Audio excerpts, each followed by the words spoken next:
Boa noite a todos, boa noite a você que está nos acompanhando em mais essa noite de formação aqui no YouTube e no Facebook da Arquidiocese de Florianópolis e da CNBB do Regional Sul 4. Eu sou Fabíola, da Arquidiocese de Florianópolis, e estarei com vocês nesta noite de formação.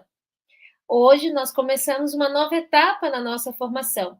Depois de estudar os cadernos do Concílio Dei Verbum e Sacrosanto Concílio, agora nós vamos para um novo documento, a Constituição Dogmática Lumen Gentium.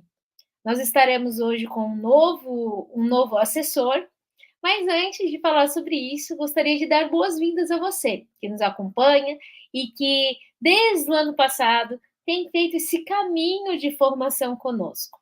O Papa nos convida a aprofundar os documentos do Concílio Vaticano II para que possamos nos preparar melhor para o Jubileu 2025, que já bate a nossa porta.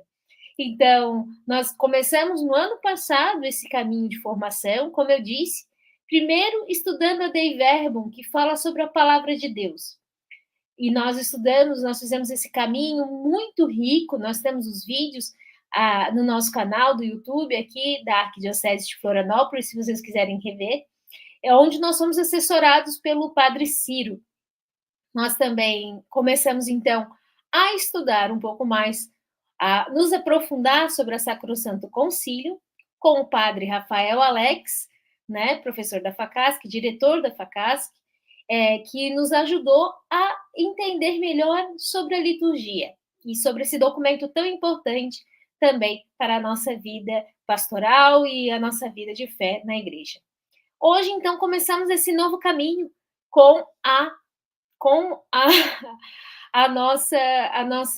nosso documento de hoje, né, a Lumen Gentium. E nós queremos convidar, então, para participar conosco, o Padre Vitor Galdino Feller, que é vigário-geral da Arquidiocese de Florianópolis e professor também da FACASC. Seja bem-vindo, Padre Vitor, nessa noite. Muito obrigado, boa noite, saúdo a todos, espero que tenhamos uma boa noite de conhecimento da Lumen Gentium sobre a Igreja. Nós estamos sendo transmitidos nesse momento, então, por todas as paróquias, né, comunidades da Arquidiocese, mas não só. Também estamos sendo retransmitidos pelo canal, pelo YouTube e pelo Facebook da CNBB Sul 4 para as dioceses de Santa Catarina. Muitas das dioceses que nos acompanham, então sintam-se todos abraçados e bem-vindos a estar aqui conosco nessa noite.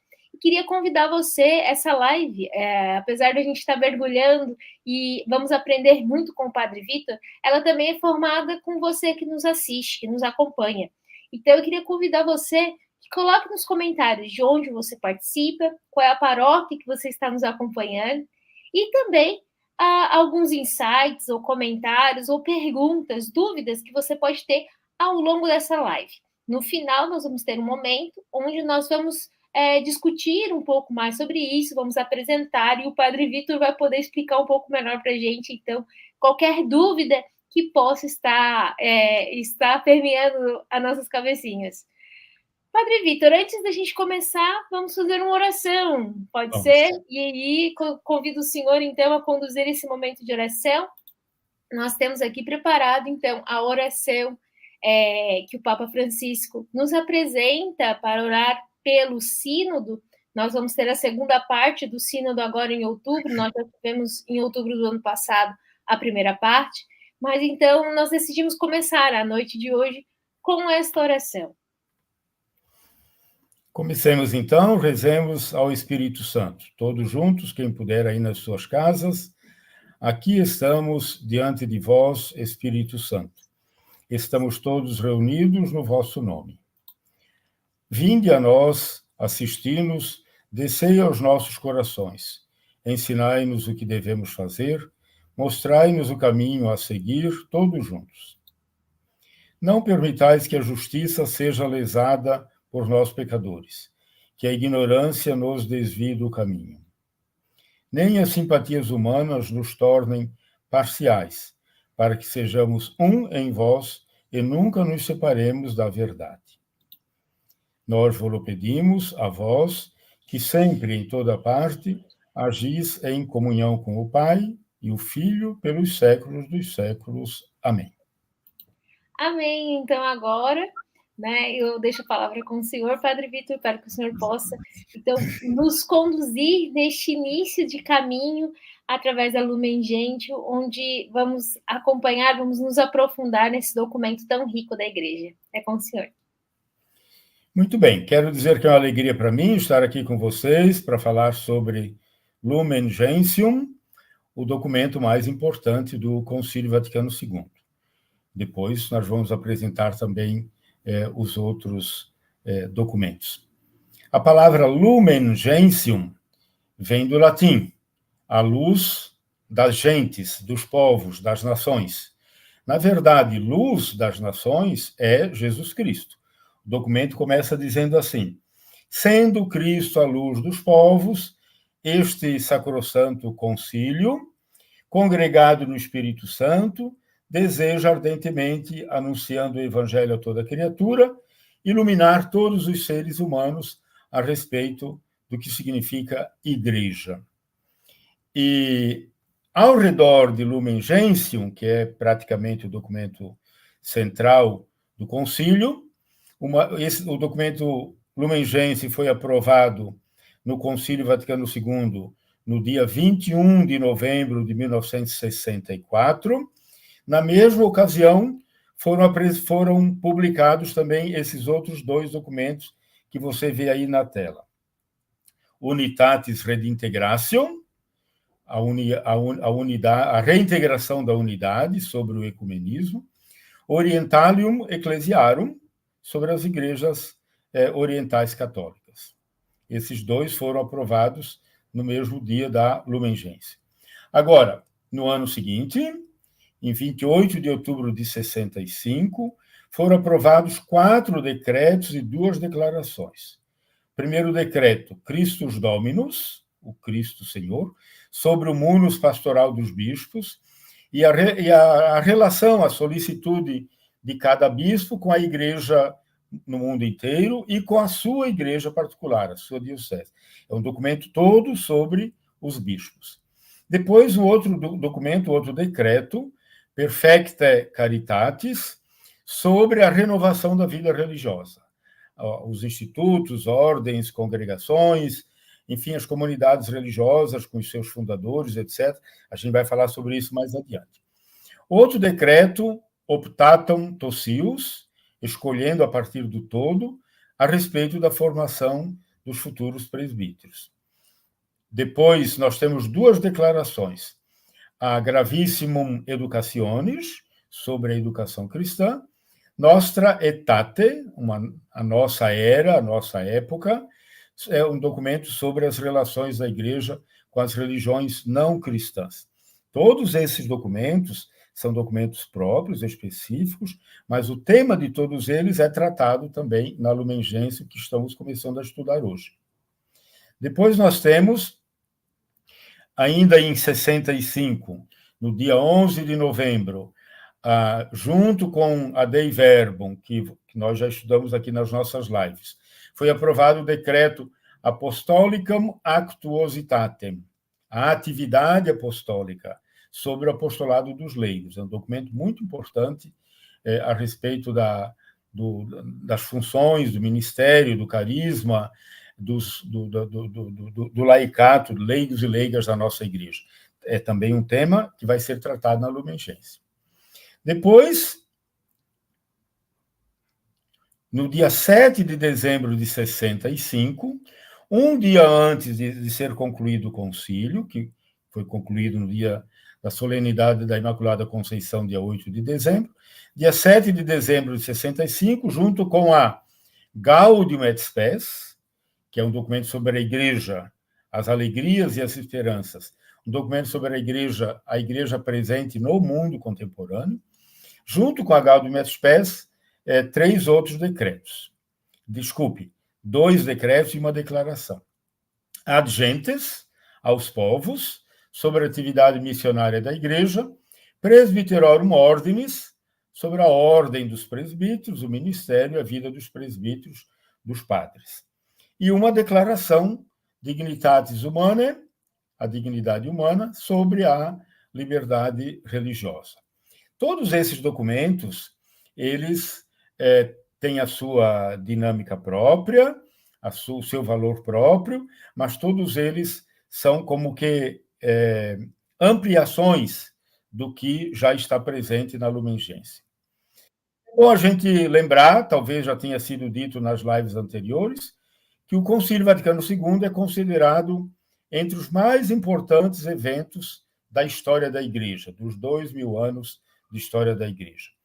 Tanto pelo número de padres conciliares. Quando a gente diz padres conciliares, a gente não está falando de padres presbíteros, a gente está falando de pais, os pais conciliares. Então, os padres conciliares são quem? O Papa e os bispos que participam do concílio e também, possivelmente, padres mesmo, padres responsáveis, né? Padres gerais de congregações religiosas, por exemplo, dos jesuítas, dos franciscanos, dos salesianos. Normalmente, esses líderes dessas congregações no mundo inteiro também participam do concílio e também são chamados de padres conciliares. Então, Vaticano II grande, pelo número de padres conciliares, pelo fato de que vieram à Cátedra de Pedro, ao Vaticano, né, a Sé de São Pedro, bispos de todas as partes da Terra, inclusive dos lugares em que só recentemente havia se implantado a hierarquia, por exemplo, países da África e da Ásia. E também pelo fato de se ter produzido um consistente e rico dossiê de documentos, apresentados anteriormente, todos eles centralizados na grande temática da Igreja, a Igreja em sua essência, a Igreja em sua missão. Em sua essência, a Igreja em si, a Igreja voltada para dentro, a sua essência, a sua identidade, e a sua missão, a Igreja voltada para fora. Eu quero explicar um pouquinho melhor esse para dentro e para fora. Houve um momento no concílio, logo na primeira sessão, que foi no ano de 63, em que se perguntava do que vamos tratar, etc. e tal, até que alguns padres conciliares, por exemplo, o cardeal Montini, que veio depois a ser eleito Papa Paulo VI, ele dizia: o nosso concílio deveria se concentrar em 2 grandes perguntas. Primeiro, igreja, quem és tu?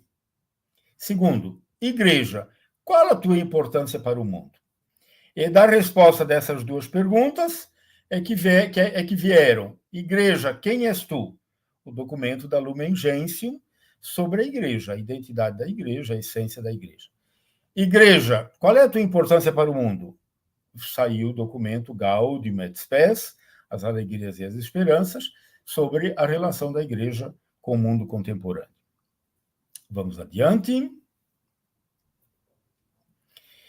Então, talvez já tenha sido dito para vocês, voltamos só a retomar.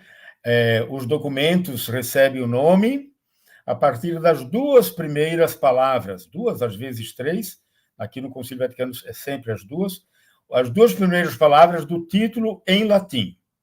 O título as duas primeiras palavras com que se inicia o documento. Por isso, Lumen Gentium. O documento em latim começa assim: Lumen Gentium cum sit Christus, enfim, duas primeiras palavras do documento em latim vai servir para dar o título ao documento. Isso é muito comum ainda hoje em documentos da igreja. Por exemplo, o Papa Francisco publicou agora em maio o documento Spes non confundit, a esperança não confunde, para proclamar o jubileu ordinário do ano de 2025. O documento, então, recebe esse nome, Spes non confundit, e é com essas palavras em latim que o Papa começa essa bula para o ano jubilar de 2025. Adiante. O que é Constituição? Constituição, vamos nos lembrar, por exemplo, da nossa Constituição brasileira. Constituição é uma carta magna, é a carta máxima, né? Um documento máximo. Então, no Concílio Vaticano II, um documento que pretende expor verdades importantes de ordem doutrinal, mas também de ordem pastoral. A doutrina que deve transformar também a nossa ação pastoral. Foi uma inovação do concílio elevar ao patamar de Constituição também a ordem pastoral, porque os documentos anteriores, os concílios anteriores, insistiu muito na doutrina da igreja. Na Idade Média, houve alguns concílios que insistiam na disciplina da igreja. Pela primeira vez, um concílio trata da ação pastoral, a ação missionária da igreja. Então, no Concílio Vaticano II, nós temos 4 constituições. Constituição Sacrosanctum Concilium, que já estudamos aqui nas nossas lives, com o padre Rafael. Constituição Dogmática Dei Verbum, sobre a palavra de Deus, que estudamos com o padre Ciro. Vamos considerar o seguinte: Sacrosanctum Concilium, liturgia, é a mesa dos sacramentos. Dei Verbum, palavra, é a mesa da palavra. Então, esses dois documentos tratam de duas mesas nas quais nós encontramos o alimento que Deus nos oferece. A mesa dos sacramentos, principalmente a Eucaristia, a mesa da palavra. Depois, a Constituição Dogmática Lumen Gentium, já falei antes sobre a identidade, o ser, a essência da Igreja, e Constituição Pastoral Gaudium et Spes, as alegrias e as esperanças, sobre a relação, a presença da Igreja no mundo contemporâneo. Qualificação inédita, porque pela primeira vez aparece esse adjetivo pastoral junto de uma Constituição. Constituição Pastoral Gaudium et Spes. Adiante.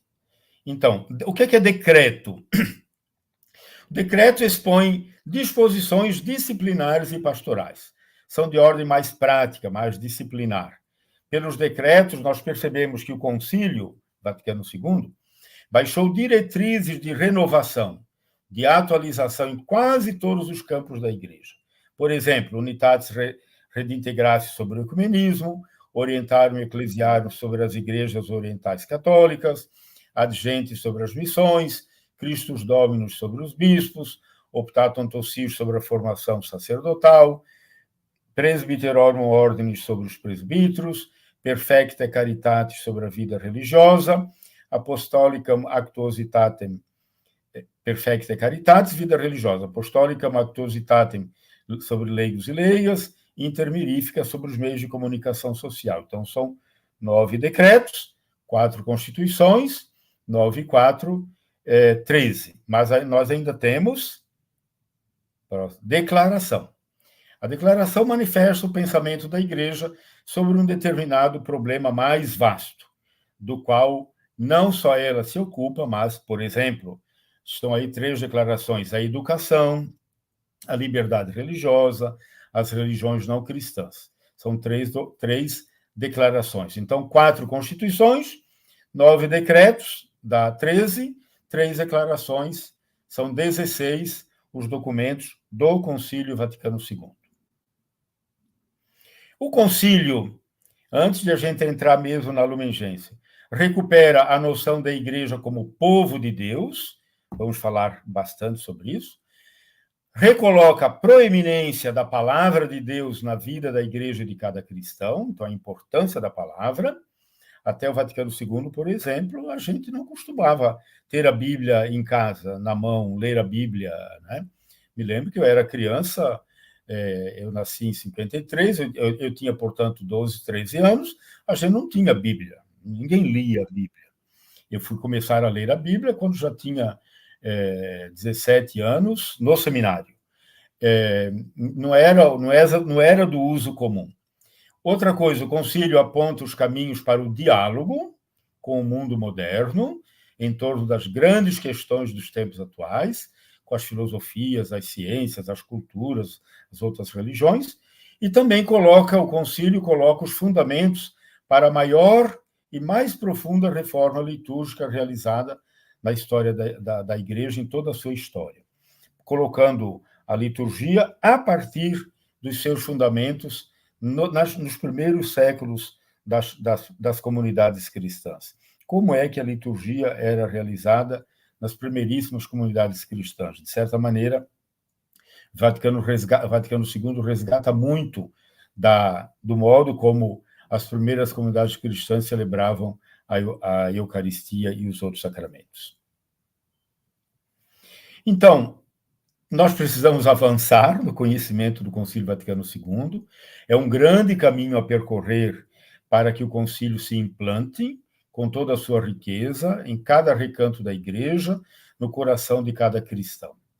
Porque um concílio normalmente leva 100, 150 anos para acontecer, para realizar, para fazer surgir os frutos esperados. Nós já estamos há 60 anos, né? Então, muita coisa se transformou na igreja, mas é preciso trabalhar ainda mais, sobretudo na formação dos fiéis, para que possam ter participação plena, consciente e frutuosa, e na consciência de uma igreja povo de Deus, na responsabilidade missionária, ecumenismo, a atuação dos cristãos no mundo de hoje, a vivência da nossa vocação à santidade, são tudo temas trazidos pelo Vaticano II que ainda precisam ser postos em prática. Qual é a nossa proposta? Realizar um estudo contínuo e aprofundado dos documentos, para que o concílio não se torne letra morta e inútil. É o que nós estamos fazendo por sugestão do Papa Francisco, só que nós estamos nos atendo mais às 4 grandes constituições. Já vimos Dei Verbum e Sacrosanctum Concilium, estamos vendo Lumen Gentium, no primeiro semestre do ano que vem vamos ver Gaudium et Spes. É preciso fazer valer os grandes objetivos do Vaticano II, com vigor, com determinação, com fidelidade ao Espírito Santo. O Papa Paulo VI, que foi quem deu continuidade ao concílio e praticamente todos os rituais dos sacramentos, os primeiros documentos pós-conciliares, foram emanados com a assinatura do Papa Paulo VI.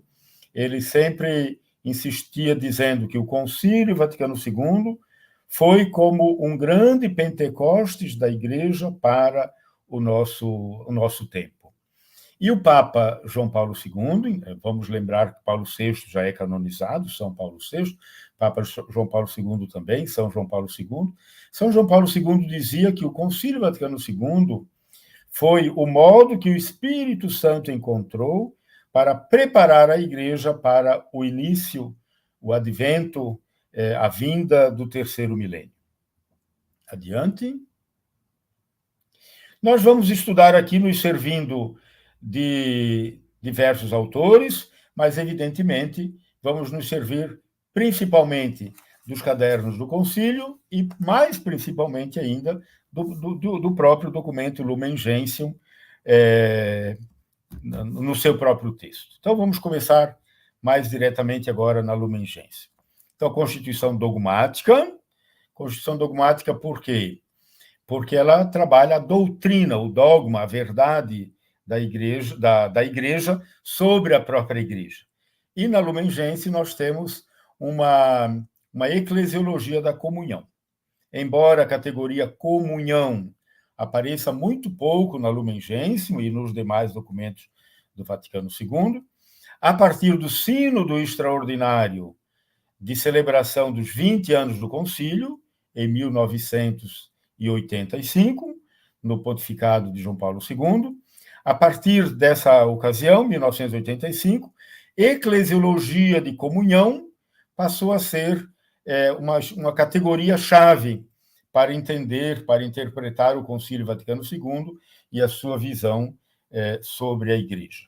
Como a gente vai ver, né, tudo respira comunhão.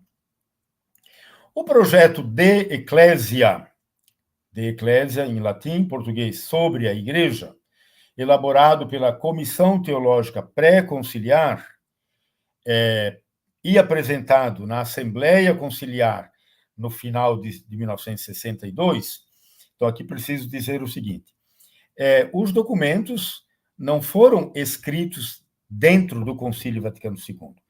Então, para cada um dos documentos, havia uma comissão própria, uma comissão que preparava uma espécie de texto base, um texto mártir, que aí sim era debatido na Assembleia Conciliar, ou na Sala Conciliar, ou seja, dentro mesmo do Concílio Vaticano II, que acontecia na Basílica de São Pedro. Então, um pré-texto, um texto base, sobre a Igreja, com esse nome de Ecclesia. Esse texto foi criticado em sua estrutura, seu método, sua argumentação, seu conteúdo e seu espírito. Para dizer, foi muito pouco aproveitado, né?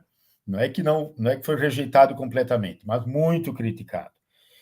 Foi revisto diversas vezes em 1963 e em 1964, até ser aprovado em novembro de 64, com apenas 5 votos contrários. Vocês imaginem que era aproximadamente 2.500 bispos. Só 5 votos contrários. Aqui eu vou aproveitar para dizer como é que era, mais ou menos, como é que acontecia o Vaticano II. Nos 4 anos, 62, 3, 4 e 5, nos meses de outubro, novembro, final de setembro, outubro, novembro, até começo de dezembro, os bispos todos do mundo iam para o Vaticano. Na Basílica de São Pedro acontecia o concílio e os bispos ficavam alojados nos colégios, casas de irmãs, seminários da cidade de Roma. E se encontrava, então, nesse tempo de setembro, final de setembro a começo de dezembro. No ano seguinte, então, os textos eram enviados das comissões próprias de cada documento para todos os bispos no mundo inteiro. Agora, é bom dizer que naquele tempo não havia WhatsApp, nem fax havia, era tudo mesmo só pelo correio. Não havia fotocopiadora, era tudo papel carbono. Vocês imaginam o trabalho que era. Não havia computador, tudo era escrito à mão, no máximo datilografado, aquela maquininha antiga de datilografia. Então, textos eram enviados para os bispos em todo o mundo, cada bispo estudava junto com o seu clero, com os teólogos da sua diocese, enfim, conversava com os bispos próximos e sugeria mudanças. Fazia-se um novo texto, que era enviado de novo para os bispos, lá pelo mês de julho e agosto, para, quando começava a outra sessão do concílio, lá pelo final de setembro e outubro, continuar o debate. Assim foram todos os documentos. Praticamente cada documento passou por 7, 8, 9 redações. É importante a gente ter isso em conta para dizer, não foi uma coisa assim feita por uma pessoa enfiada a goela abaixo da humanidade. Foi muito bem trabalhado por muitas pessoas, os bispos, os teólogos, que eram chamados peritos, né, os teólogos que ajudavam, porque muitos bispos também eram bons redatores, mas eles se serviam mais do trabalho dos teólogos como redatores, para eles poderem debater, sugerir, dar ideias, rejeitar, quando fosse o caso, e assim que o concílio foi sendo feito e produzidos esses 16 documentos. Adiante. Então, a Lumen Gentium. Então, a Constituição Dogmática sobre a Igreja é considerado o documento mais importante do concílio. É dividida, a Lumen Gentium, em 8 capítulos. Agora, eu queria que vocês percebessem que nós temos 4 capítulos que estão um título em vermelho. E nós temos 4 capítulos com o título mais amarronzado. Qual é a diferença entre eles? É que os títulos em vermelho tratam, os capítulos com o título em vermelho, tratam da totalidade da igreja. E os capítulos com o título em marrom tratam de algum determinado aspecto dentro daquele tema com o título vermelho. Vamos ver se vendo um por um a gente entende. Então, nós temos um grande capítulo, primeiro capítulo, sobre o mistério da igreja, para dizer que a igreja toda é ícone, é imagem da Santíssima Trindade. Assim na terra é a igreja, como a Santíssima Trindade é no céu. A igreja espelha a Santíssima Trindade, por isso a igreja é mistério, não é apenas uma instituição. Mais do que instituição, é o mistério da igreja. Outro tema bastante importante que trata de toda a igreja é o capítulo Povo de Deus, que quer mostrar a configuração histórica da igreja, que abrange a totalidade dos fiéis. Todos na igreja são povo de Deus. Hierarquia, laicato, religiosos. É bom a gente considerar bem isso, porque às vezes na nossa conversa, quando a gente fala de povo de Deus, a gente pensa só nos leigos e leigas. Não. O Concílio Vaticano II diz que povo de Deus é todo mundo que pertence à Igreja de Cristo, seja da hierarquia, seja do laicato, seja dos religiosos. Então, vamos trabalhar rapidinho esses dois aqui, mistério e povo de Deus. Então, a igreja é mistério, no sentido que ela é algo divino, sobrenatural, é sacramento, é mistério.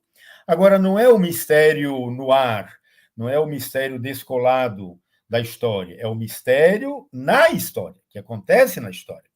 Assim como o verbo de Deus, a palavra eterna de Deus, veio a nós, o verbo, a palavra se fez carne, o mistério da igreja também se faz carne, se faz história, na configuração histórica nesses 2000 anos. Agora, dentro da igreja povo de Deus, nós temos o quê? A constituição hierárquica da igreja e os leigos. Um capítulo para falar da hierarquia, um capítulo para falar sobre os leigos, que a gente vai ver mais adiante. Mas é bom dizer, é um capítulo, a hierarquia e o laicato são 2 capítulos que se referem ao povo de Deus, que é mais amplo do que a hierarquia, que é mais amplo do que os leigos. Depois nós temos outro capítulo, capítulo 5, que trata da totalidade na igreja. Todos na igreja são chamados à santidade. Vocação universal à santidade na igreja. É o título do 5º capítulo. Todos são chamados à santidade. Não só alguns consagrados, religiosos, padres, os padres nas suas paróquias, os bispos nas suas dioceses, os religiosos nos seus conventos. Não. Todos na igreja. Hierarquia, leigos, religiosos, são chamados à santidade. Dentro do tema da vocação universal à santidade, tem um capítulo sobre os religiosos para dizer: os religiosos, consagrados em instituições, ordens, institutos, congregações, os religiosos têm um caminho específico de santidade, seguindo um determinado carisma, a partir de um determinado fundador. Outro capítulo que diz respeito à igreja toda é o capítulo 7º, a natureza escatológica da igreja, para dizer, a igreja toda é peregrina na história rumo à eternidade, rumo à escatologia. Escatologia no sentido eschatos, em grego, as últimas realidades. Na verdade, Vaticano II quer dizer que a igreja já está vivendo as últimas realidades e ela peregrina na história rumo à eternidade no final dos tempos. Quem é um grande modelo da natureza escatológica da igreja? Maria Santíssima. Então, Maria no mistério de Cristo e da igreja. Agora, ao mesmo tempo que Maria no mistério de Cristo e da igreja se refere ao capítulo anterior, à natureza histórica escatológica da igreja, Maria também, colocada como último capítulo, Maria quer mostrar o que é a igreja. Maria é o modelo da igreja, é a mãe da igreja. Maria, modelo das virtudes da igreja. A igreja é chamada a ser como Maria, né? Esposa do Cristo, mãe de Deus, esposa, a igreja esposa do Espírito Santo, né? Assim como Maria, a igreja na sua virgindade também, a igreja mãe de todos os fiéis. Então, a relação muito íntima entre Maria e a igreja. Adiante. Vamos, então, tratar mais especificamente do mistério da igreja. Até o Concílio Vaticano II, não era comum falar da igreja como mistério. Não é que não se falasse, não era comum. Se falava mais da igreja, por exemplo, a partir dos anos 1500, São Belarmino, cardeal jesuíta, na Itália, São Belarmino dizia: a igreja é uma sociedade perfeita, uma sociedade que tem os seus territórios, nas dioceses, os seus quadros hierárquicos, suas leis, suas normas. Ele chegava a dizer: é uma sociedade perfeita, como o Reino da França, a República de Veneza. Né? Para dizer, tratava-se da igreja mais na sua dimensão institucional, jurídica, externa. O Concílio Vaticano II quis tratar da igreja na sua dimensão mais profunda, a igreja no mistério de Deus. E por isso, o primeiro número do concílio diz exatamente: a igreja toda, não só alguns na igreja, a igreja toda, é ícone da Trindade, é imagem da Trindade.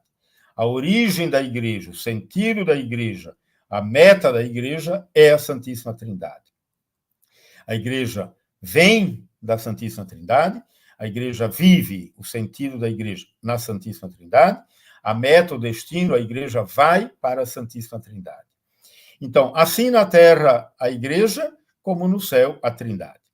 E como a Santíssima Trindade é um só Deus em três pessoas, na igreja nós também temos um só povo, uma só comunhão, uma só unidade, na diversidade de ministérios, vocações, dioceses, congregações religiosas, espiritualidades, teologias. O Vaticano II nos ensina a não ter medo da diversidade, porque é pela diversidade, o Papa Francisco usa muito a imagem do poliedro, né? É pelas facetas diferentes que a igreja tem, que a igreja vive a sua unidade, que ela tem a sua beleza na história, que é a ação do Espírito Santo, que promove, como a gente lê na Carta aos Romanos, a diversidade de dons, a diversidade de carismas, a diversidade de talentos, de espiritualidades, mas um só é sempre e sempre é o mesmo Deus. Então, a igreja como ícone do mistério.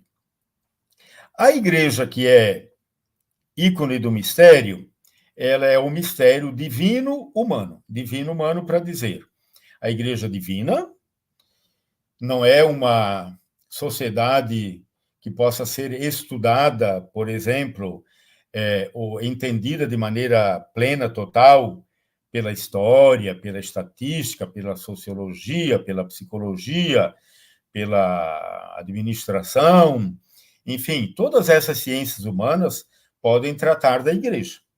Mas a igreja está para além de qualquer conteúdo científico.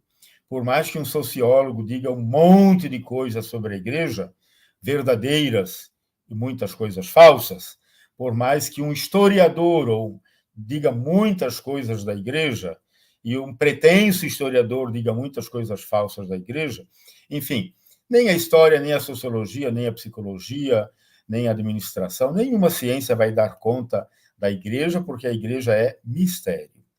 Mistério divino que acontece na história humana, porque a igreja é feita de seres humanos que somos nós. Né?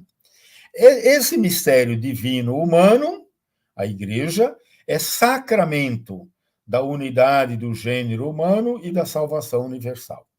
Para dizer, assim como Cristo é o sacramento do Pai para a salvação da humanidade, a igreja é sacramento de Cristo. O concílio diz assim: a igreja é em Cristo como que o sacramento ou o sinal, instrumento da íntima união com Deus e da unidade de todos os seres humanos. Né? Sacramento de unidade, sacramento da salvação universal. Quem é essa igreja? Essa igreja é a igreja do Pai, é a igreja do Filho, é a igreja do Espírito Santo. Por isso nós temos na Lumen Gentium o númerozinho. Estou no número 2, se por acaso alguém quiser ir acompanhando com o documento mesmo da Lumen Gentium. O número 2 fala do plano do Pai Eterno acerca da salvação universal. E lembra que Deus, no seu desígnio, que vem desde toda a eternidade, criou o mundo todo, escolheu o povo de Israel, preparou o povo de Israel, em vista de Jesus Cristo, e dessa maneira Deus Pai foi preparando a igreja na obra da criação, preparando a igreja na história do povo de Israel, até ser fundada nos últimos tempos, nas realidades escatológicas, por Jesus Cristo e pelo Espírito Santo. O número 3 fala da igreja em relação com a missão do Filho. Foi o Filho, Jesus Cristo, Verbo de Deus, Jesus de Nazaré, que gestou a igreja na encarnação, no ministério do anúncio do reino e no mistério pascal. Ou seja, toda a vida de Jesus é fundamento para entender a igreja. A igreja que foi, então, gestada, né, no ministério, no mistério da encarnação, na vida pública, no mistério pascal de Jesus Cristo. A igreja também é a igreja do Espírito Santo. O Espírito Santo é o santificador da igreja. Né? Então, o Espírito Santo faz a igreja nascer em Pentecostes. O Espírito Santo que leva a igreja ao conhecimento da verdade total. O Espírito Santo que distribui na igreja uma imensidade de dons e carismas. Depois nós temos um número que fala da igreja como sinal, germe, instrumento do reino de Deus. A igreja é o corpo visível, místico e visível de Cristo, corpo místico no sentido espiritual, né? Íntimo, interior, mas é também o corpo visível da igreja, no sentido em que nós vemos a igreja, vemos muita coisa da igreja, pessoas, os ritos, o culto, a arquitetura, a pintura, enfim, a arte na igreja, há muita visibilidade da igreja. Mas a igreja permanece sempre também o corpo místico. E, nesse sentido, a igreja é sinal do reino de Deus. Mais vezes a gente vai falar de reino de Deus nesse semestre, falando da Lumen Gentium. O reino de Deus foi a grande proposta de Jesus Cristo. Ele disse: o reino de Deus chegou, o reino de Deus está próximo, convertei-vos. E o reino de Deus foi o centro da pregação e da ação de Jesus. A igreja é sinal do reino de Deus, germe, semente do reino de Deus, instrumento do reino de Deus. Tudo isso lembrando que nós temos na igreja, nós temos muitas imagens a respeito da igreja, imagens bíblicas e patrísticas. Por exemplo, a igreja é vista como rebanho, como redil, a igreja é vista como lavoura, o campo, né, onde Deus semeia a sua palavra. A igreja é uma espécie de construção, de edificação de Deus. A igreja é um templo, é uma família, é uma morada, é uma casa de Deus.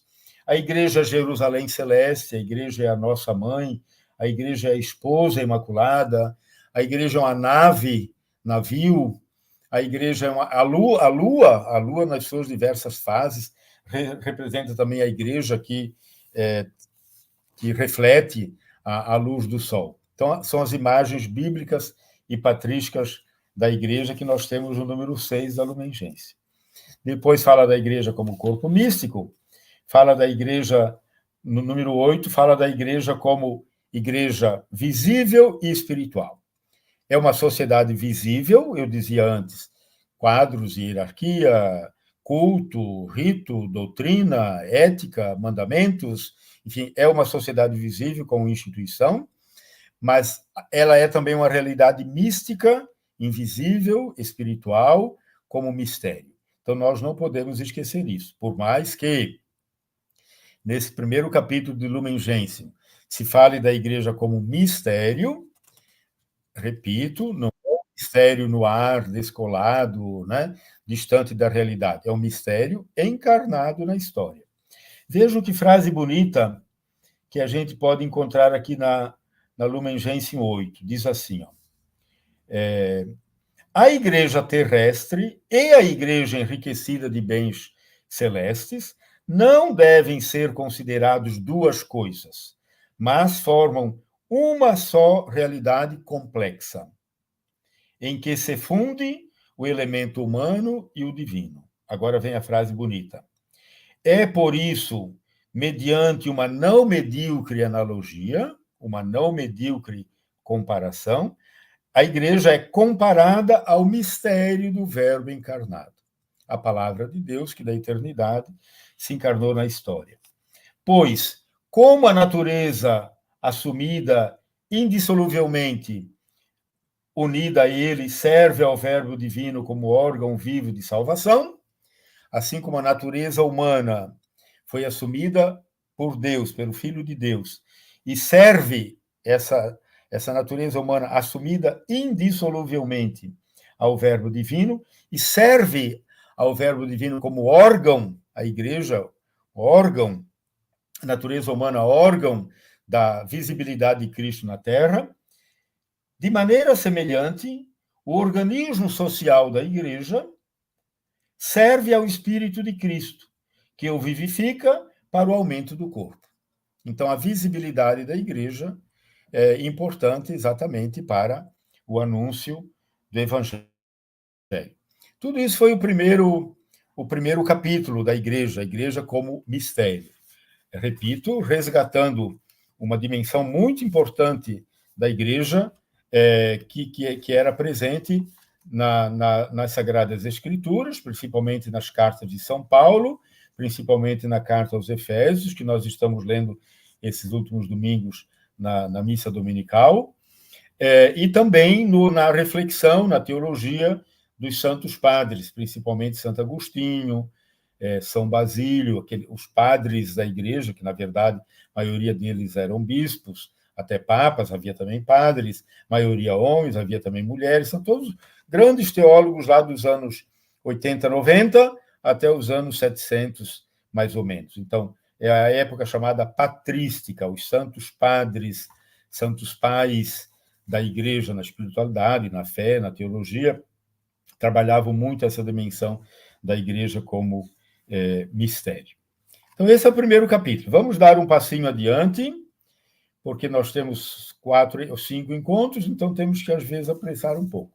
O segundo capítulo trata da igreja como povo de Deus.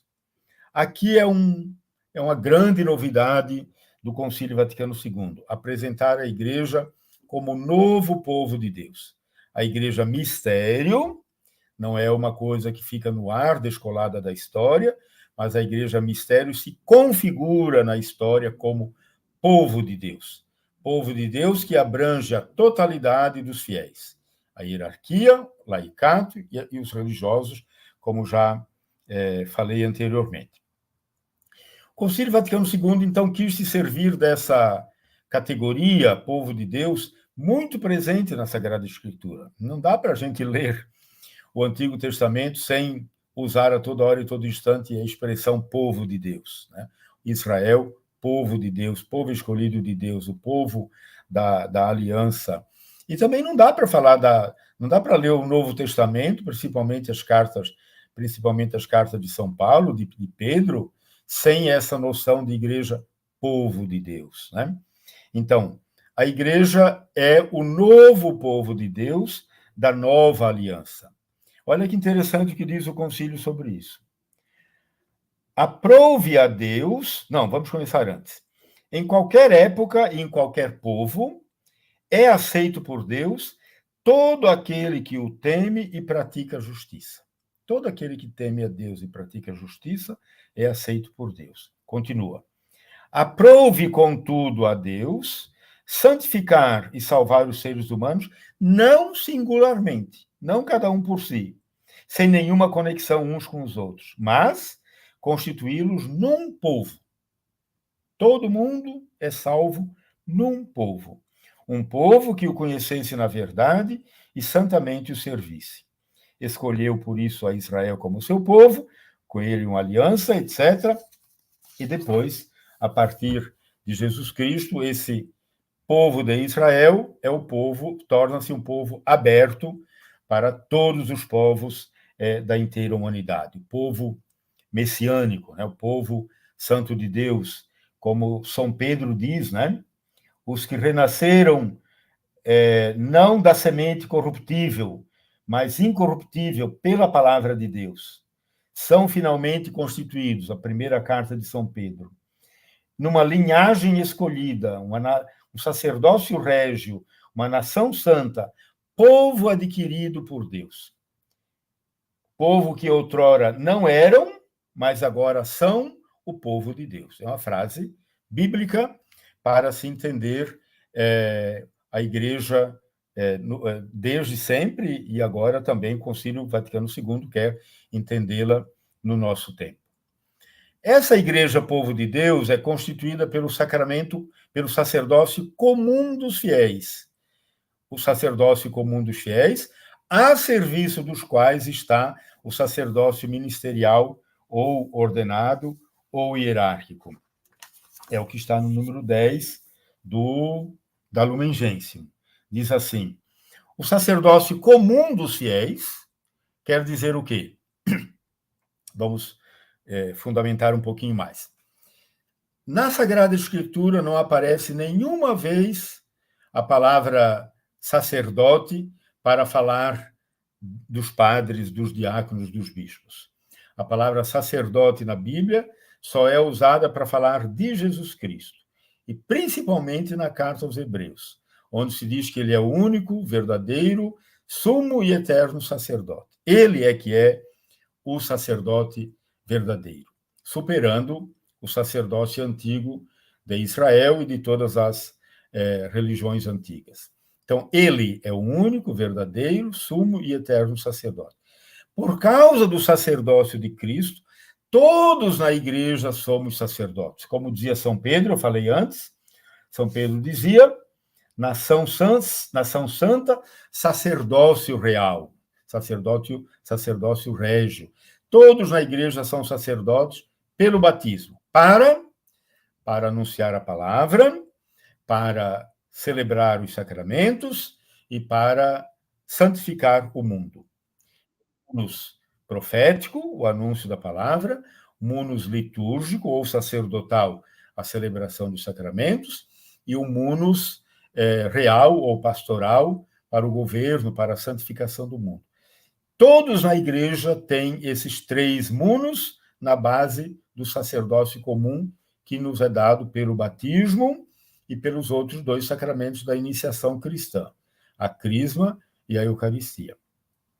Vaticano II diz, então, o sacerdócio comum dos fiéis e o sacerdócio ministerial ou hierárquico, que é o sacerdócio dos padres e bispos, embora ordenam-se um ao outro, embora se diferenciem na essência e não apenas em grau. pois ambos participam, cada qual a seu modo, ambos participam do único sacerdócio de Cristo. O sacerdote ministerial, pelo poder sagrado de que goza, forma e rege o povo sacerdotal, realiza o sacrifício eucarístico na pessoa de Cristo, oferece a Deus em nome de todo o povo. O sacerdócio ministerial, portanto, em favor do sacerdócio comum. Os fiéis, o sacerdócio comum, em virtude do seu sacerdócio régio, concorrem ou colaboram na oferta, na oblação da Eucaristia, exercem na recepção dos sacramentos, na oração, ação de graças, testemunho de uma vida santa, pela abnegação e pela caridade ativa e fraterna. Mas aqui é importante insistir nisso, nesse sacerdócio comum, a serviço do qual está o sacerdócio ministerial, ou ordenado, ou hierárquico. Para dizer, então, que todos na igreja são sacerdotes para a celebração da liturgia dos sacramentos, todos na igreja são profetas para a pregação e ensino da palavra, todos na igreja são reis e pastores para o governo, para a caridade, para a consagração do mundo. Todos na igreja. Né? É o chamado munus, sacerdotal, profético e régio. Munus, ou serviço, ou ofício. Depois, o Vaticano II ainda que todos os fiéis na igreja, é o número 12 da Lumen Gentium, todos na igreja têm um sentido dos fiéis, o sentido da fé. O sentido, a gente pode dizer, o faro, o cheiro, né? A presença da fé. O povo como um todo, não pessoas em particular, mas o povo como um todo tem o sentido da fé, como fiéis, né? O senso da fé, o senso dos fiéis, o consenso dos fiéis, para dizer que não são só os padres e bispos e o Papa que sabem o que é certo e o que é errado. O povo também sabe, o povo também tem um conhecimento. Muitas vezes não é um conhecimento teológico, racional, intelectual, mas é um conhecimento que vem do coração, que é o que interessa, que é a prática da vida cristã.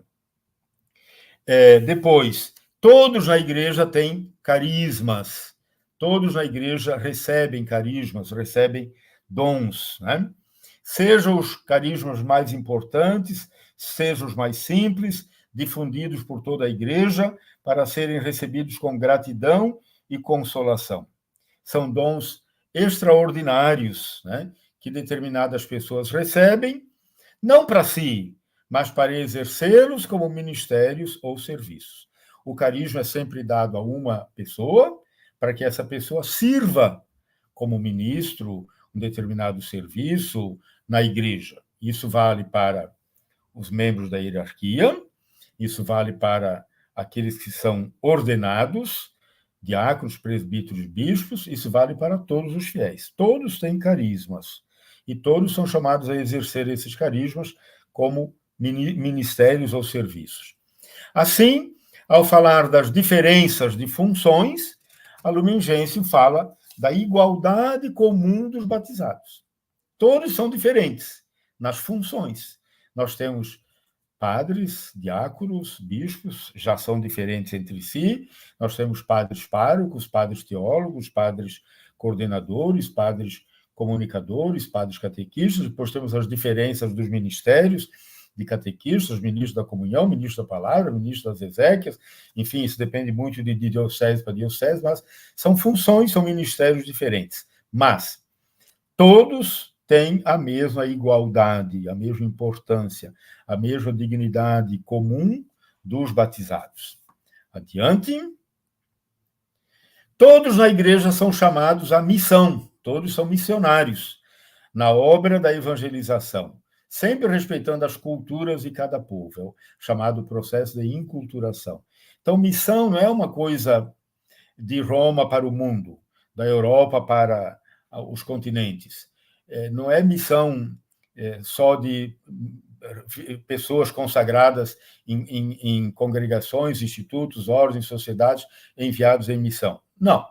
Missão é de todo mundo. Todos na igreja são missionários. Cada um no seu jeito de ser, ou no próprio bairro, na própria cidade, na própria paróquia, ou em missão para estados diferentes do país, ou países diferentes, enfim, e aí vem a missionariedade, a beleza da missionariedade da igreja. A igreja é um povo, o povo de Deus, aberta a todos os povos. A gente fala de universalidade, catolicidade. Católico, a palavra.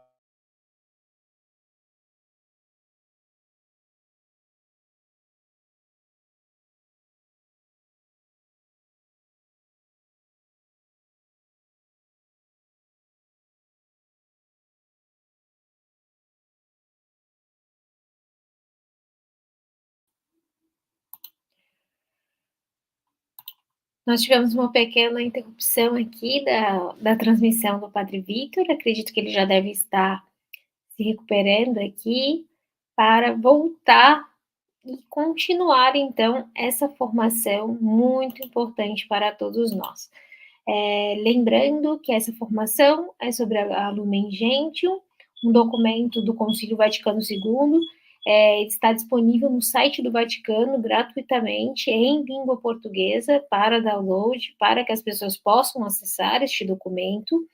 Basta acessar no site do Vaticano, ou então você pode pesquisar na internet Lumen Gentium Vaticano, que já vai aparecer o link ali no Google para que você possa ler e estudar.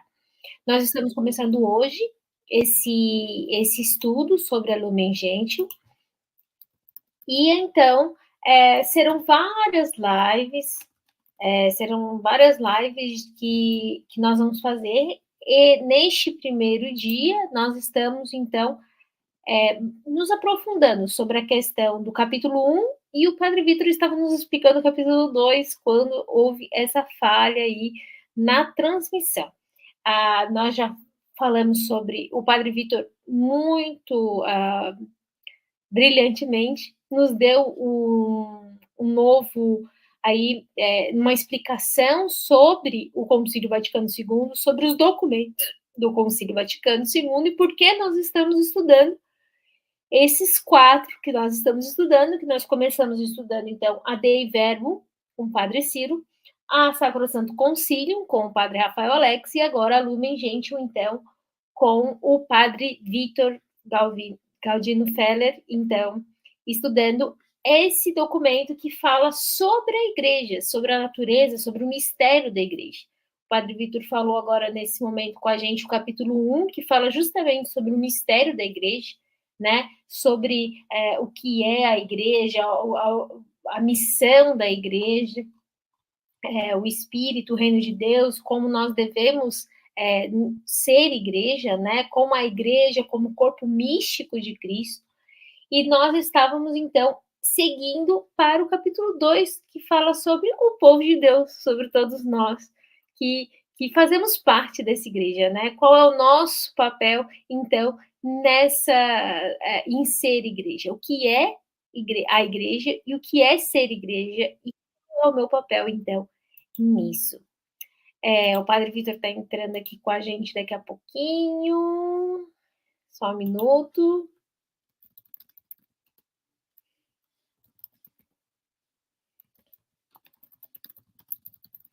É importante lembrar também que você pode participar conosco dessa live, deixando sua dúvida, sua sugestão, seu comentário. Nós começamos, esse é o primeiro dia desta live, onde nós estamos falando sobre a natureza da igreja, e você pode deixar, então, a sua dúvida, que nós vamos comentar, então, daqui a pouco. Padre Vitor voltou. Olá, Padre Vitor! Pois é, não sei o que aconteceu. Vamos continuar, então. Acho que a internet estava muito conectada com o senhor, assim, e daí... Pode ser.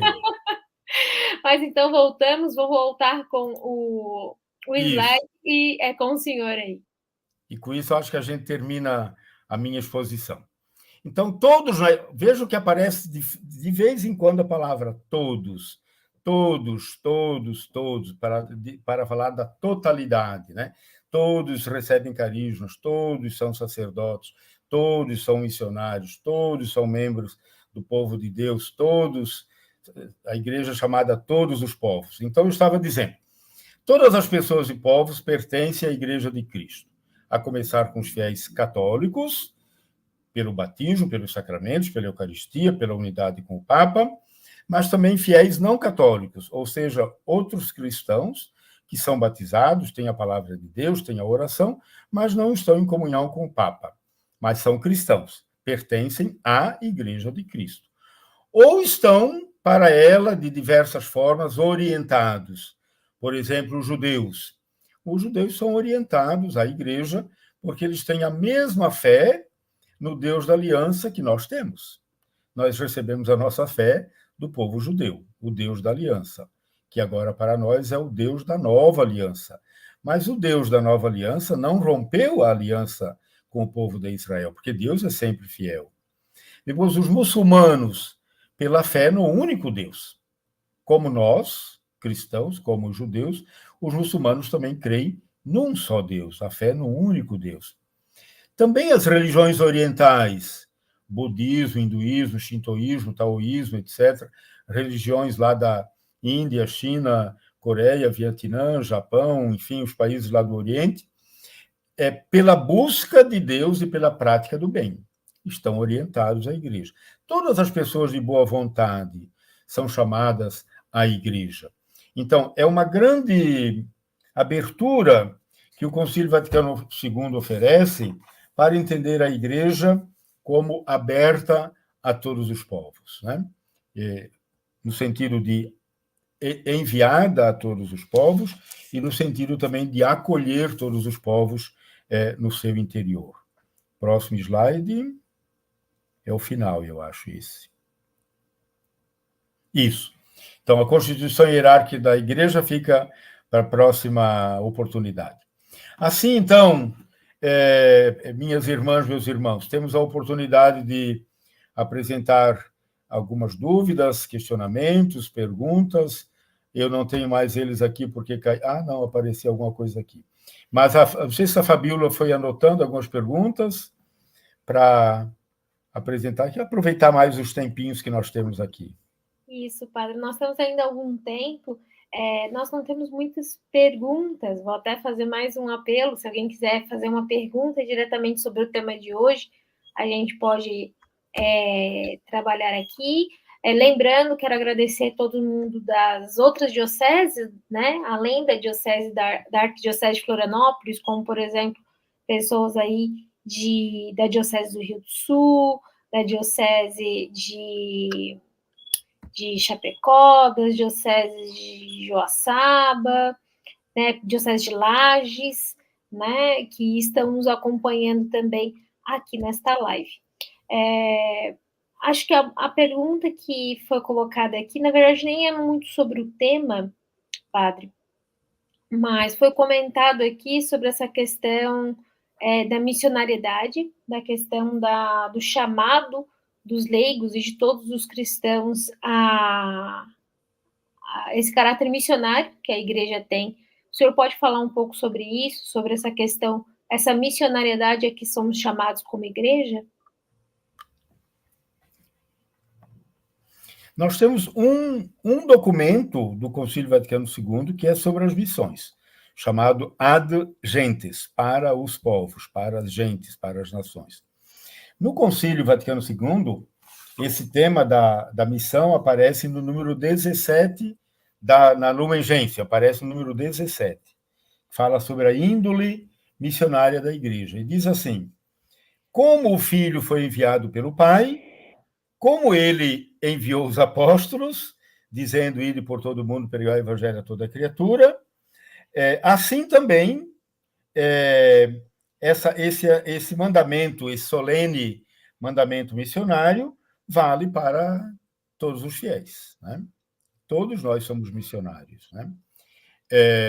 E Jesus não constituiu missionário só os apóstolos. Ele constituiu missionário todos, né? Todos foram enviados em missão. Então, por exemplo, Madalena, vai dizer aos meus irmãos, né? É um mandato, é uma missão que Jesus deu para Madalena, né? Enfim, sempre que Jesus diz vai, né? Ele está enviando em missão. Não tem só o mandamento missionário lá no fim do Evangelho de Mateus, no fim do Evangelho de Lucas, de Mateus e de Marcos. Está presente em diversas realidades da Sagrada Escritura. Lá nos Atos dos Apóstolos, fica bem claro que a igreja recebeu dos apóstolos essa missão. E São Paulo chega a dizer: ai de mim se eu não evangelizar. Então, a igreja toda trabalha de maneira tal que tudo que de bom se encontra semeado no coração e na mente das pessoas, nos ritos, nas culturas dos povos, tudo que existe de bom não deve desaparecer, mas seja sanado, elevado, aperfeiçoado, né? Para a glória de Deus e para a confusão do demônio e para a felicidade do ser humano. Quem que vai fazer isso? Você, eu, né?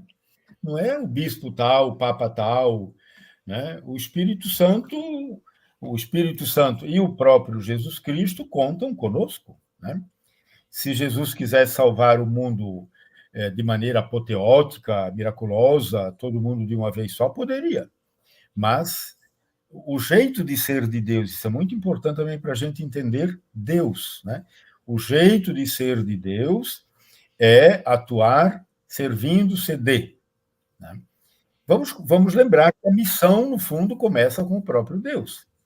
Vamos imaginar 3 pessoas divinas, Pai, Filho e Espírito Santo, vivendo na eternidade, a beleza de vida em comum, sem problemas, amor pleno, amor total, a vitalidade, vida, beleza, santidade, tudo entre os 3 em comum, a melhor maravilha. Esse Deus quis se abrir para criar o mundo e para criar nesse mundo o ser humano.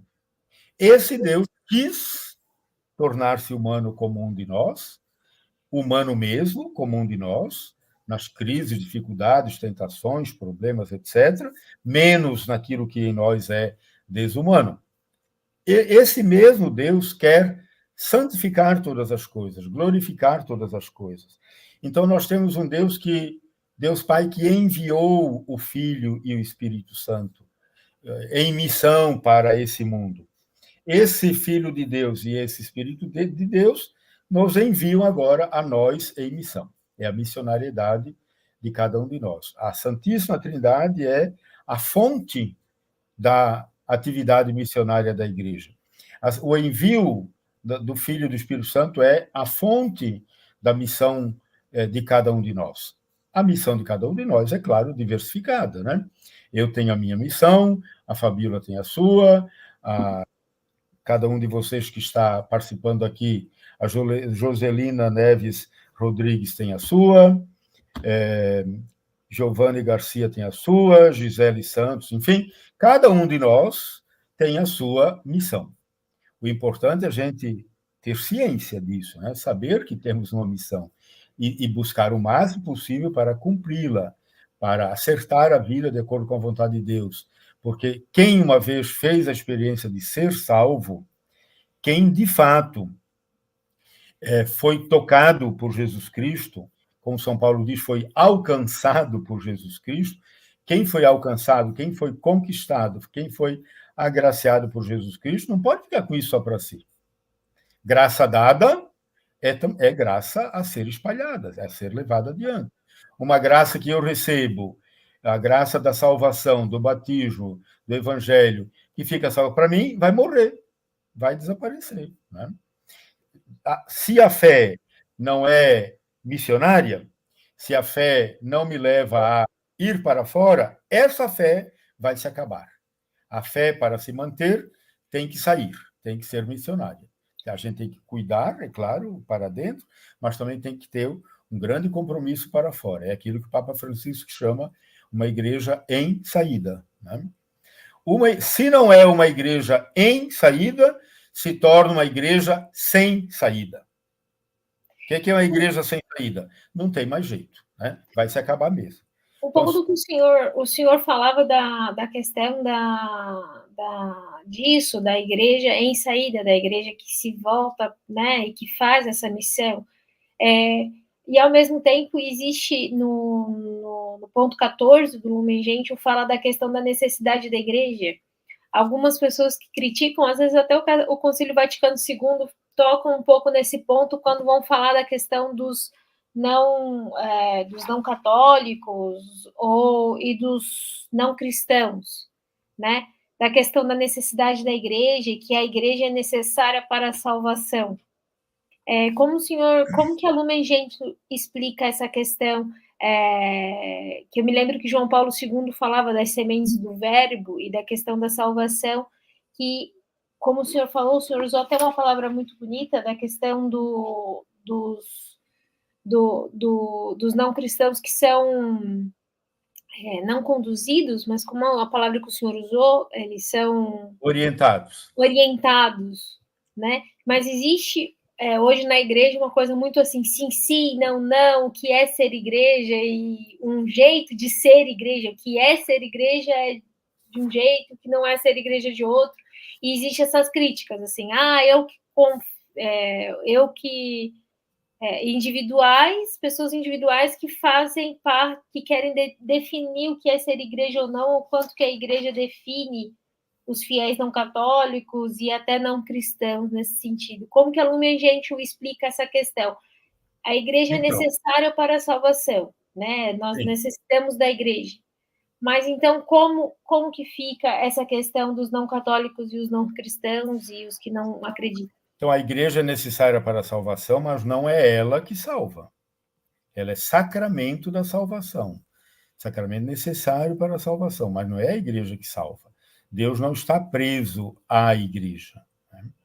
A Gaudium et Spes, que é outro documento que a gente vai estudar ainda no ano que vem, no número 22, lá pelo final, diz assim: tendo Cristo morrido por todos, o sangue redentor de Jesus Cristo tem valor infinito e universal. Quem sou eu para limitar o sangue redentor de Cristo?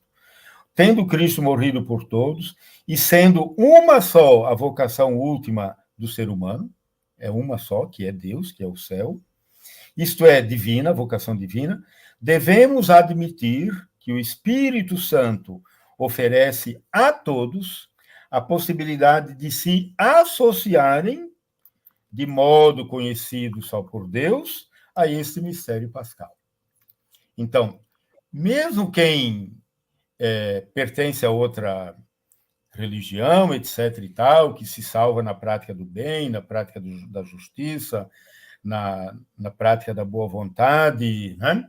São salvos em Cristo, e porque são salvos em Cristo, são salvos na igreja. Não tem como. Quem quer que seja, mesmo nunca tendo ouvido falar nada da igreja, nunca tendo ouvido falar nada de Cristo, se salvar, é salvo em Cristo e na igreja. Por quê? Porque o céu é a igreja, na sua plenitude, né? É que a gente está acostumado a entender muito a igreja nos limites institucionais, né? Nos limites hierárquicos, racionais, uma visão muito, muito racional, muito jurídica, né? E, de certa maneira, muito pretensiosa da igreja, né? A pretensão de a gente definir, delimitar a igreja. A igreja é de Deus, né? Não é minha. A igreja é o novo povo da nova aliança. Então, quem for salvo é salvo no mistério pascal de Cristo, quer dizer, a morte e ressurreição de Cristo, e, portanto, é associado a esse novo povo de Deus. Nem que seja no ultimíssimo instante de cada um nesse mundo, no encontro definitivo de cada um com Deus, né? Agora, também diz o seguinte, no final do número 14 da Lumen Gentium. Então, Deus quer que todos se salvem, etc. e tal. Não se salva, contudo, embora incorporado à igreja, aquele que, não perseverando na caridade, permanece na igreja, no seio da igreja, com o corpo, mas não com o coração. Nossa, que forte isso! Essa citação é de Santo Agostinho, né? Então, aquele que está presente na igreja, mas é só de corpo e não de coração, não se salva. Não é garantia, né? Você pertencer à igreja não é garantia de salvação. Como também Você não pertencer à igreja, institucionalmente falando, não é sinal de perda. Né? A gente tem que entender mais a igreja na sua dimensão de mistério. Né? Mistério da Santíssima Trindade. Porque ela reflete o amor compassivo, misericordioso, universal de Deus. Muito bom, padre. Até coloquei a frase aqui do não se salva, porém, incorporado à igreja, quem não persevera na caridade, permanecendo na igreja pelo corpo, não está nela com o coração. Muito, muito Número forte. 14 da Lumen Gentium. Já daria um retiro, só esse. Pois é. Nós temos uma pergunta aqui do Marcelo Linhares. Ele perguntou o que fazer nesse contexto. A compreensão da igreja, povo de Deus, mesmo sendo bem falado, às vezes parece se distanciar. Então, ele reflete que seria por culpa dos leigos que se omitem e do clero que não partilha os espaços próprios de atuação e decisão. O que fazer, ele fala. O que fazer? É continuar, né? É continuar a nossa missão.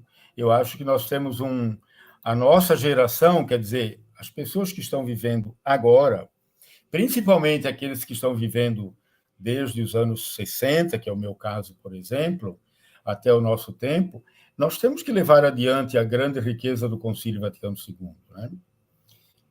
É que hoje nós vivemos numa sociedade que vive muito em cima da hora, né? Em cima do lance, online, e parece que aquilo que foi escrito ontem já é passado, já não vale mais. Imagina aquilo que foi escrito anteontem, 60 anos atrás. Né? A grande maioria dos padres novos nasceu bem depois do Concílio Vaticano II, nos anos 1990 e pouco. Os meus alunos agora nasceram no ano 2000. Né? Então, é uma distância muito grande. Por isso é importante a gente retomar o Concílio Vaticano II. Né? Pelo menos nós que estamos aqui, né? Retomar, ler, reler, gravar algumas frases mais impactantes, né? Anunciar isso onde a gente vive, quem é catequista, quem é ministro da comunhão, quem é ministro da palavra, né? Quem é pai e mãe de família, são os primeiros catequistas. Né? Evidentemente, os nossos padres têm essa missão. Aquilo que é falado sempre para os leigos nas segundas-feiras à noite é falado na terça-feira de manhã para os padres. Né? Assim então, você que está assistindo, saiba que tudo isso que está sendo dito aqui hoje é dito pelo menos aos padres velhos. Vai ser tratado também amanhã com os padres. Por que será que alguns irmãos desconsideram o Concílio Vaticano II? Porque a conversão é algo muito difícil. Converter-se à novidade do Concílio Vaticano II, converter-se às exigências de um concílio que põe a gente lá diante de Jesus Cristo, lá nas comunidades primitivas, é muito difícil. É muito mais fácil a gente continuar do jeito que estava. Né? A igreja pronta, acabada, definida, não tem mais nenhuma doutrina para aprender, já está tudo escrito, tudo pronto, vamos fazer sempre foi assim, para que mudar? Fácil. Né?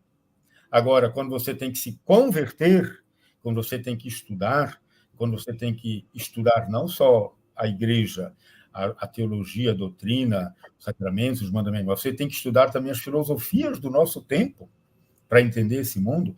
Quando você tem que se atualizar nesse mundo, você tem que ler mais. E hoje o povo não lê. O povo não lê. O Papa publicou ontem uma carta muito interessante que ele começou a escrever para os seminaristas, mas depois ele disse isso vale para todos os fiéis. A importância da leitura para a vida pessoal. Imagina para a nossa missão evangelizadora, né? Então, nós temos que aprender a ler, a começar com a Sagrada Escritura, evidentemente. Agora, se nós quisermos entender a igreja no nosso tempo, os documentos do Concílio Vaticano II são importantíssimos. São atuais, então, mesmo sendo... Atualíssimos. Sim, é o que a gente consegue ver através dessa formação, dessa série de lives, né? Acho que a cada documento que nós estudamos, né, nessa live, a gente consegue ver o quanto é atual e o quanto nós precisamos avançar. O senhor falava que às vezes demora 100, 150 anos para que um concílio se coloque, se chegue nas bases e se torne real também lá nas bases, né?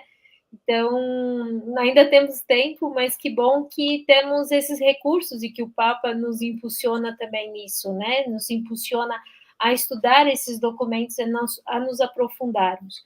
Padre, o Eduardo Andrade, ele fez uma pergunta que foge um pouco do nosso assunto, eu vou deixar com o senhor, se o senhor deseja responder hoje, ou talvez nós deixamos para responder numa próxima live. Ele fala sobre a questão do temor, sobre um significado bíblico do temor, entendendo como medo de Deus, e se temor é a mesma coisa que medo, né? Não, temor não é medo, né? O medo afasta, o temor aproxima. Temor é reverência. Eu tenho que temer perder a tua amizade. Marido tem que ter temor de perder o amor da mulher. Por isso ele é fiel. Ele é fiel também com o interesse de contar sempre com o amor da sua esposa. A esposa é temente, temente ao marido, porque ela teme perder o amor do seu marido. Então, o temor está muito relacionado com o amor. Temer significa ter medo de perder, isso sim. Não ter medo para afastar, mas medo de perder o amor de Deus. Né? Então, o temor é o quê? É eu fazer de tudo para não perder o amor de Deus. Significa o quê? Fugir do pecado, das ocasiões de pecado, aproximar mais de Deus por meio da oração. Isso é o temor de Deus, né?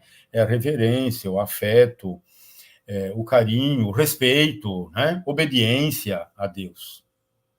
Isso. Obrigada, padre. O Luiz Souza só faz um comentário falando que pouco se fala, infelizmente, na igreja sobre os documentos, né?